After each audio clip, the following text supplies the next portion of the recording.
Will Smith is desperately trying to rap again, and it seems like no one in hip-hop really gives a shit. I have rooted for Will Smith my whole life. I root for this motherfucker, okay? And now, I watch Emancipation just to see him get whooped. Yeah, Will Smith has had one hell of a run. From being one of the most successful actors of all time to wrecking his career during a generational Oscars crash out, Big Willie has gone out of style. Now, after generating over $10 billion at the box office, Will is making major moves to restart his career as a rapper, but let's just say that Will's return to music isn't quite going according to plan. That's exactly why we're doing a comprehensive breakdown on Will Smith's failed comeback and why hip-hop no longer respects what he has to say. How did Will go from rapping to acting in the first place? Which notorious rapper called him out for being soft? And which rappers clowned Will for his wife's so-called entanglement with a younger man? Lucky ass. What? We've even done a thorough analysis of how Will's hopeless attempts to be more relatable backfired. Why did Jada Pinkett's revelations about her love affair with Tupac lead to Will Smith crashing out at the Oscars? Finally, we're gonna take a look at what went wrong with Will Smith's devastatingly bad comeback album. Did Jay-Z and Kendrick Lamar really curve him when he asked for help? I've been Prince for years and years. But about 2 years ago, the DJs in the street started scratching, fresh, this is fresh. Everything was fresh. So I added the Fresh Prince onto my name. Back in the 80s, Will started to build a name for himself as the so-called Fresh Prince of Philadelphia. With his main collaborator, DJ Jazzy Jeff, Will became a teenage sensation. His very first single, Girls Ain't Nothing But Trouble, was a hit record before Will even graduated high school. As the Fresh Prince, Will kept a name for himself as a family-friendly artist who didn't cuss and kept a clean-cut image. And while his bubblegum content might have been different from the harder-edged gangsta rap, it also made Will Smith into a bona fide star. It wasn't long before DJ Jazzy Jeff and the Fresh Prince were touring alongside legendary rap crews like Run DMC and Public Enemy. Will's likable mainstream appeal also made him the first rapper ever to clinch a Grammy. In 1989, his single with Jazzy Jeff, Parents Just Don't Understand, scored the trophy for Best Rap Performance. Their Grammy win may have cemented the duo in the history books, but it also came with some pretty serious criticism. After all, Parents Just Don't Understand is an extremely lighthearted record, but it existed at the same time that some harder, more socially conscious street records like NWA's Straight Outta Compton or Public Enemy's Rebel Without a Pause were also in rotation. To some rap fans, giving the award to Will Smith was all about the industry endorsing how harmless his music was. They wanted to celebrate Will Smith for being safe while refusing to grant credibility to street hip-hop. But controversy aside, Will Smith continued to stack major W's. After bad financial planning left him totally broken and millions of debt to the IRS, Will received a lifeline that would change everything. He became the star of his very own sitcom, The Fresh Prince of Bel-Air. The show's runaway success cleared the way for Will to become a movie star. By the mid-90s, Will Smith was one of Hollywood's most bankable leading men. He began holding down blockbuster after blockbuster, raking in millions of dollars for high-budget action movies like Bad Boys, Men in Black, Independence Day, and I Am Legend. Even if you don't agree with this history-making Grammy win, one thing was for sure, Will Smith had become an inescapable force.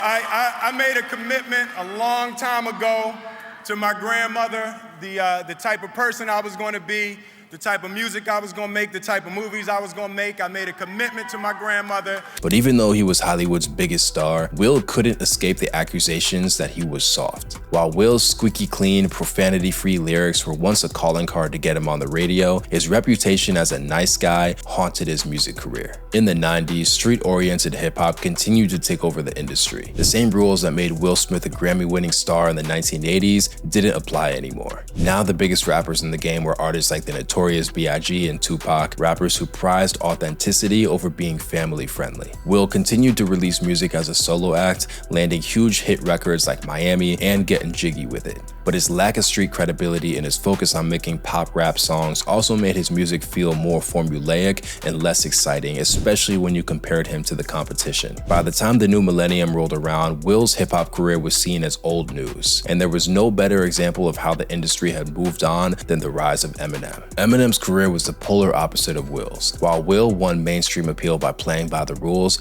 M just didn't give a fuck.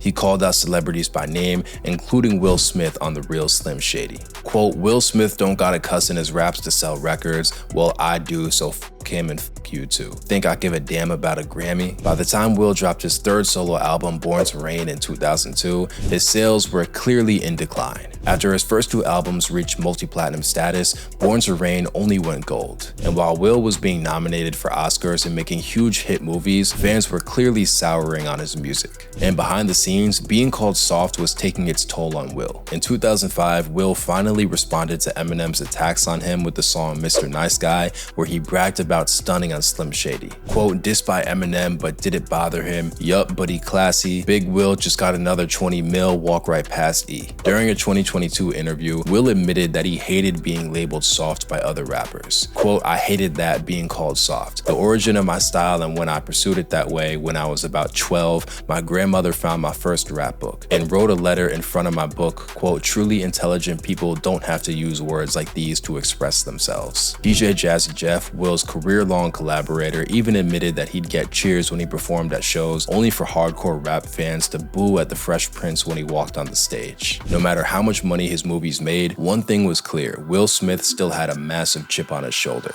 I actually sat down with Will and had a conversation. He gave me his blessing. Will's humiliation over being called soft only gets deeper when you consider his wife's love affair with one of the most beloved rappers of all time. Will Smith married Baltimore-born actress Jada Pinkett in 1997. While Will was clearly the marquee star, Jada had iconic roles in movies like Set It Off and the Matrix trilogy. To the outsiders, it probably looks like the perfect industry power couple. But in private, Will harbored a deep resentment for Jada's so-called first love, Tupac Shakur. The thing was, Jada grew up with Tupac. Not only were they classmates at the Baltimore School of Arts, but Jada was a notable creative influence throughout Pac's career. Not only did she appear in his early music videos, but Jada also came up with the concept for Pac's iconic Mad Max-inspired California Love visual. But Jada and Pac's bond went way beyond inspiring each other creatively. When Tupac was locked up in Rikers Island for sexual abuse charges, Jada contributed $100,000 to his bond, and Tupac even asked her to marry him.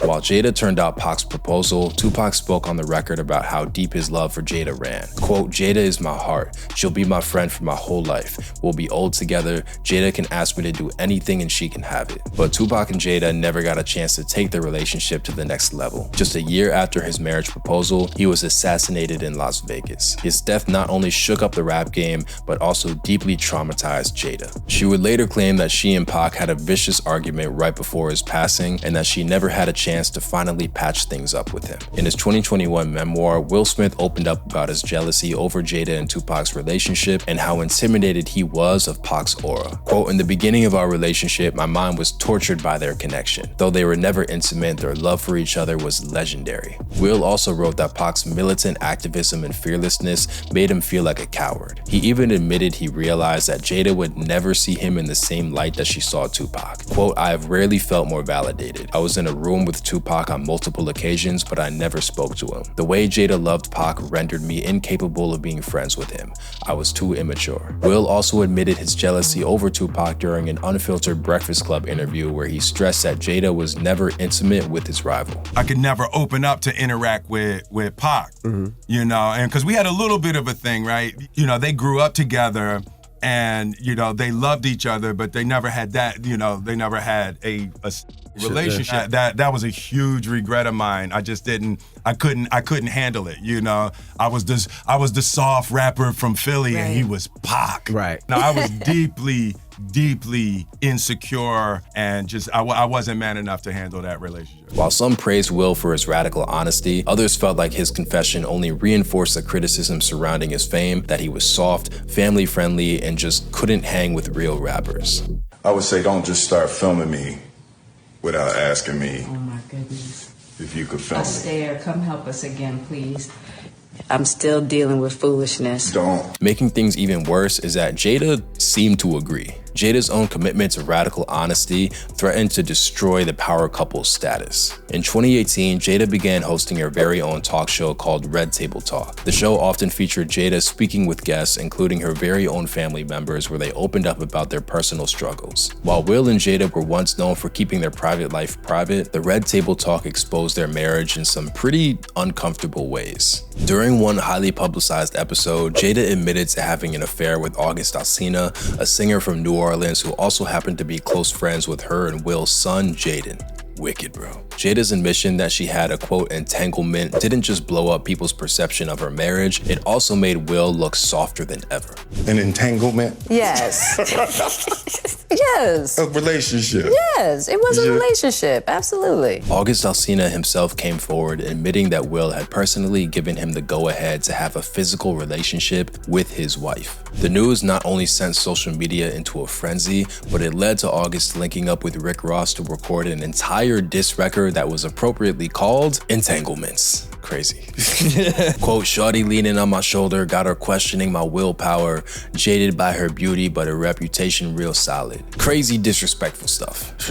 Instead of clearing the air, Will's appearance at the red table came off as a weird public humiliation ritual. Joe Budden even declared that Jada's non-stop obsession with talking about Tupac bordered on abusive. It does come off like abuse.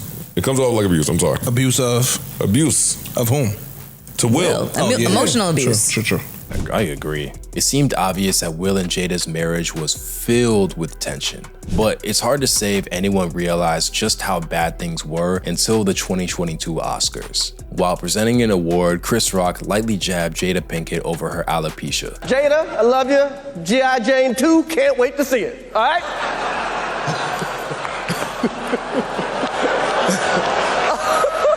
While Will at first seemed to laugh at the joke, he stormed the stage moments later and smacked the shit out of Chris Rock. It's fair to say that Will's crash out shocked the entire world. I mean, think about it. This is one of the most famous people on the planet having a violent meltdown during the biggest award show in Hollywood, live on TV. Crazy work. And to make it worse, Will Smith slapping Chris Rock didn't even counteract the soft accusations. In fact, the Oscar slap only made things worse. I talked to Jay and I talked to Kendrick, and I was like, hey, I wanna get back in music.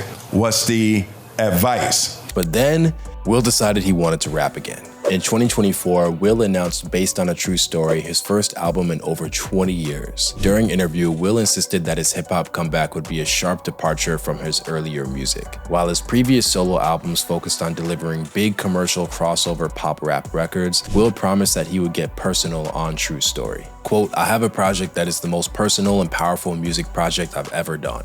The idea of music is dance in your darkest moments. Will even teased that he sought advice from the rap game's two biggest heavyweights, Jay-Z and Kendrick Lamar. Jay said, don't fake your story. You gotta say what's true for you. Be true to your story. Tell your story. And that's where I got the Based on a True Story from Jay. And Kendrick, he paused, he said, man, just say that you always been scared to say. Sorry, mommy. But even though Will may have gotten Jay and Kendrick to pick up the phone, he clearly didn't have the clout to get them to actually feature on the album. When Based on a True Story dropped, Will lined up guest stars like Big Sean, Joyner Lucas, and Tiana Taylor, not to mention an appearance from Kanye West's gospel choir Sunday service. But no matter how many big favors Big Willie called in, it wasn't enough to push Based on a True Story over the finish line. Not only did music critics brutalize the album, but Based on a True Story became the first Will Smith album to completely flop. The album's sales were so awful that it failed to chart in literally any territory. And it's hard to say that anyone expected Will Smith's comeback album to brick this badly. His old work may have gone multi-platinum, but this new shit went triple wood.